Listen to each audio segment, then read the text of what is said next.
In my previous video, I showed you how to pin WhatsApp messages on Android phone. If you have missed that video, check the description below to check it out. In this video, I'm going to show you how to pin WhatsApp messages on iPhone. If you are using iPhone, so you click on the number or the contact you want to pin, and then you search for the message you want to pin.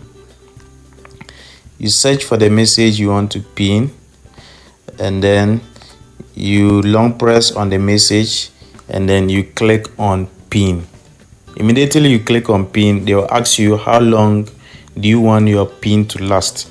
So 24 hours, 7 days, or 30 days. So I choose 24 hours.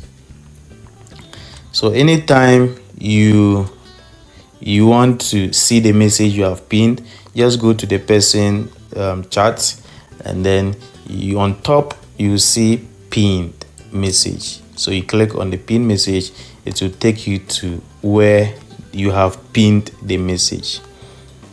Thank you so much for watching. There are other WhatsApp tips and tricks you really don't want to miss.